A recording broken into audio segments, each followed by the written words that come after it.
سيد عثمان المدير الفني لنادي ابو الريش تحت سن 19 سنه، اهلا وسهلا بك. اهلا بك، الله يخليك يا كابتن.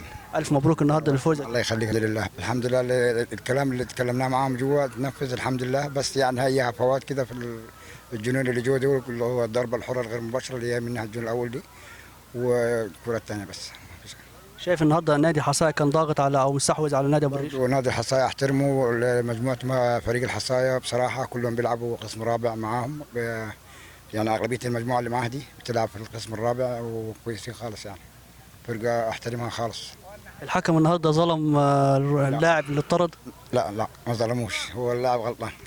يعني الحكم ما ظلمش حد النهارده؟ ما ظلمش حد، لا ما ظلمش حد بصراحه. كابتن كويتي ما 10/10 النهارده بصراحه.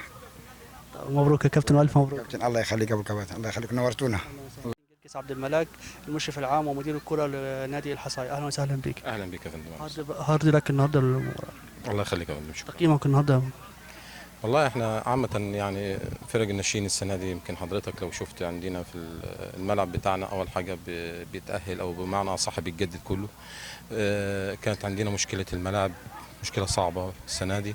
فعامة فرق الناشئين حتى ما كناش يعني، حتى الفرقة دي يمكن اتمرنت تمرينة واحدة في ملعب خماسي، فدي المشكله بالنسبه لنا. اما بالنسبه للمباراه النهارده ففريق ابو الريش فرقه كويسه، يعني فرقه ما شاء الله فيها كم واحد بيلعبوا في الفريق الاول، وبقول لهم مبروك يعني الحمد لله. انت كنت فريقك كان مستحوذ على اكثر من 60% او 70% على المباراه. انت عارف يا كابتن، يعني يمكن المسابقه يمكن اسمها مسابقه 96، الاغلبيه العظمى اللي بيلعبوا معايا 98 و99 و2000، يعني المجموعه اللي معايا حاليا 99 و2000 دول الاغلبيه اللي بيلعبوا معانا. الحمد لله احنا كان عندنا يعني فرقه 2000 فرقه كويسه، فرقه 98 فرقه كانت واخده جنوب الصعيد السنه اللي فاتت، فالحمد لله احنا عاملين قاعده ناشئين وقاعده كويسه في الحصايه. شكرا. شكرا يا فندم، شكرا.